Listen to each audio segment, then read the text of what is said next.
Beneath the surface of the Cold War, the Soviet Union built an empire of cities erased from the map. This is the story of the ghosts in the machine. They were called ZATOs, closed administrative-territorial formations. Secret cities built for one purpose: to build the bomb. To the outside, shortages and hardship. Inside, a paradox. Immense privilege in exchange for absolute control. The project was jump-started by stolen American secrets. Physicist Klaus Fuchs, a committed communist, handed over the keys to the atomic kingdom. The stolen data didn't just provide answers. It gave Soviet scientists the confidence that their own theories were on the right path, allowing them to proceed at breakneck speed. From the youngest physicist at Los Alamos, Ted Hall, to an army machinist named David Greenglass, the leaks were both high-level science and simple, crucial mechanics. The foundations of these privileged sanctuaries were laid by the brutal forced labor of the Gulag. Then came the chosen ones, the nation's brightest minds, recruited into a world of suffocating secrecy and intellectual fervor. A veteran scientist warned him, "There are secrets everywhere.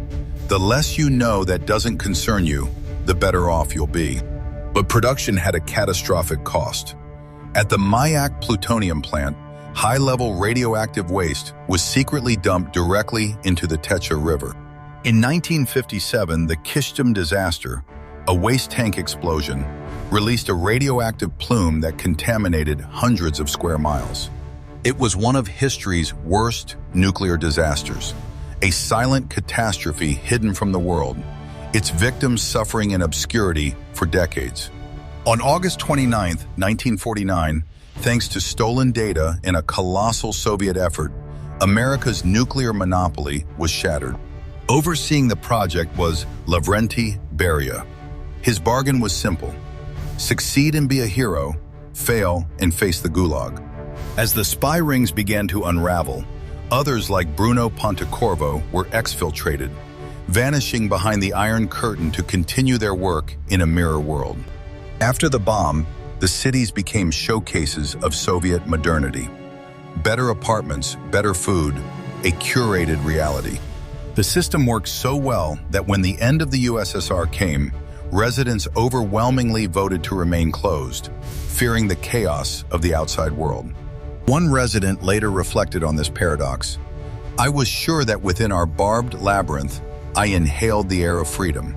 But the Soviet Empire cracked. State funding evaporated and security became lax. The West panicked. The Nunn-Lugar Act was a desperate airlift to secure loose nukes and prevent a brain drain of unpaid scientists.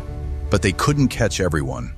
The architects of the apocalypse were now, potentially, for sale to the highest bidder. Some cities were buried deep inside mountains, fortresses designed to survive a nuclear war, the logical endpoint of absolute secrecy. Today, Russia still maintains over 40 closed cities. The system adapted, cultivating new generations in a tradition of secretive patriotism.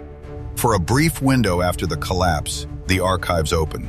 Historians and former officers raced to copy the truth before it was locked away again. The closed cities were a distorted utopia, born from espionage and built by slaves, that advanced science at a horrific human cost. The Cold War may be over, but its architecture of secrecy remains. The fences, the silence, and the weapons they guard are the enduring ghosts in the machine.